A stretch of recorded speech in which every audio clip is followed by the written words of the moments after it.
ملک کی سیاسی صورتحال پر باہمی مشاورت بھی ہوئی۔ تمام پارٹیوں نے اس بات کا اعادہ کیا ہے، اپنے موقف کا اعادہ کیا ہے کہ 8 فروری 2024 کے الیکشن دھاندلی زدہ الیکشن تھا۔ اس کا مینڈیٹ یہ عوام کا مینڈیٹ نہیں، بلکہ اسٹیبلشمنٹ نے اپنی مرضی کا مینڈیٹ مینیج کر کے اپنی مرضی کی حکومتیں بنائی ہیں۔ ان لوگوں کو ملک پر مسلط رہنے کا مزید کوئی حق حاصل نہیں ہے۔ ان کو فوری طور پر مستعفی ہو کر اثر نو انتخابات کا اعلان کر دینا چاہیے۔ دوسری بات یہ ہے کہ الیکشن کمیشن منصفانہ انتخابات دینے میں ناکام رہا ہے، اور اب ان کی آئینی مدت بھی مکمل ہو چکی ہے،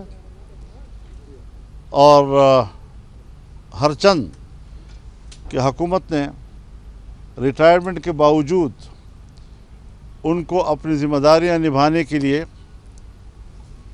موقع فراہم کیا ہے۔ یہ کسی مخصوص سوچ کی نمائندگی ہے۔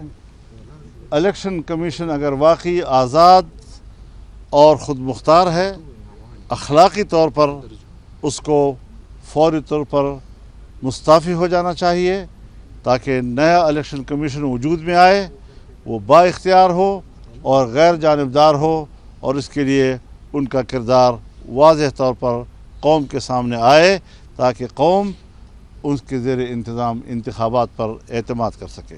بہت شکریہ۔ شاہد خاقان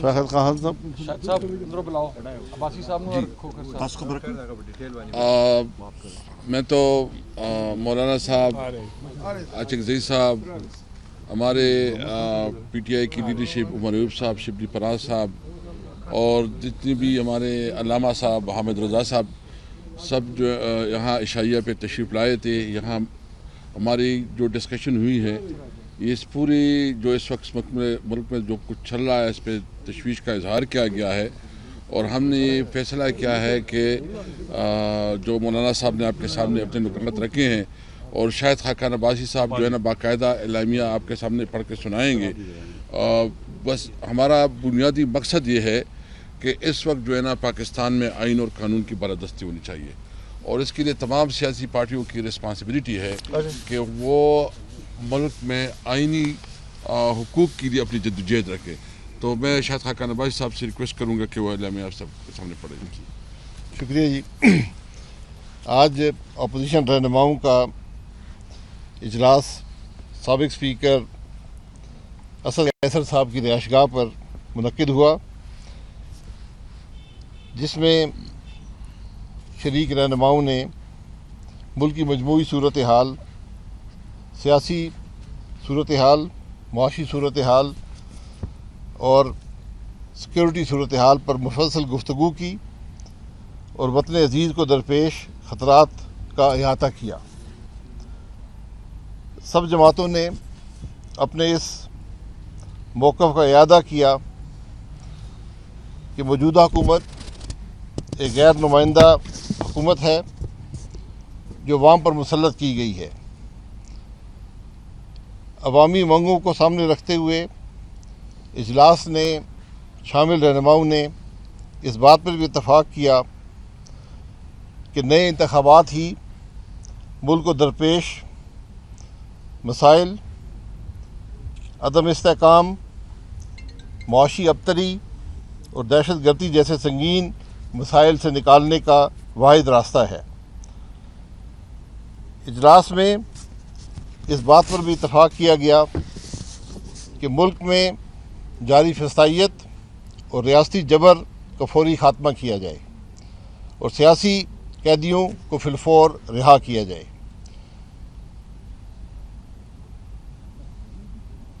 ٹیکا جیسے کالے قانون کو فی الفور ختم کیا جائے،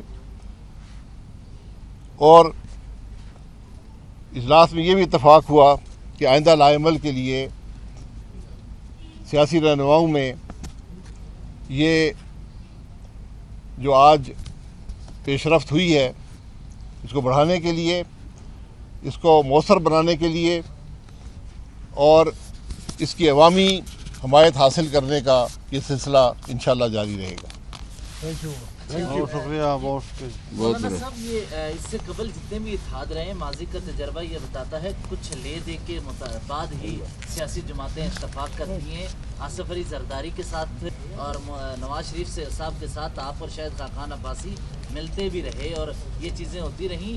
یہ اتفاق و اتحاد سیاسی جماعتوں کا کن کن شرائط پر ہوگا؟ کس طرح آپ اکٹھے رہیں گے آگے اگر چیزیں بڑھتی ہیں؟ یہ تو شاہد خاقان عباسی صاحب نے کہہ دیا کہ ان مقاصد کو حاصل کرنے کے لیے مشاورت کا عمل جاری رہے گا، اور انشاءاللہ اس حوالے سے شاہد خاقان عباسی صاحب ہی سے ہم درخواست کریں گے کہ وہ مختلف پارٹیوں کے اراکین کو اپنے ساتھ ملا کر آئندہ کے لائحہ عمل کے لیے کام کریں۔ مولانا صاحب، پچھلے دنوں پی ٹی آئی کے دوست جو تھے وہ گئے تھے شاہد خاقان عباسی صاحب کے پاس، اسی طرح پریس کانفرنس ہوئی تھی، تو وہاں پہ ان کی تجویز یہ تھی کہ تمام وہ طبقات جیسے وکلا ہیں، وکلا ایکشن کمیٹی ہے، میڈیا ہے، کہ سب کو ملا کے ایک آل پارٹیز کانفرنس یا کوئی بڑے اس طرح کا کیا جائے کہ جس میں یہ سارے ایشوز آ جائیں، کوئی اس کے لیے ڈیٹ یا کوئی اس طرح کی چیز ہوئی ہے کہ شرمی صاحب، میں گزارش کروں، تمام دوست کھڑے ہیں یہاں، جتنی بات ہم نے آپ سے کہہ دی ہے، آپ جتنے بھی سوالات کریں گے ہم ایک ہی جواب دیتے رہیں گے۔ میرا خیال ہے بہت بہت شکریہ آپ کا۔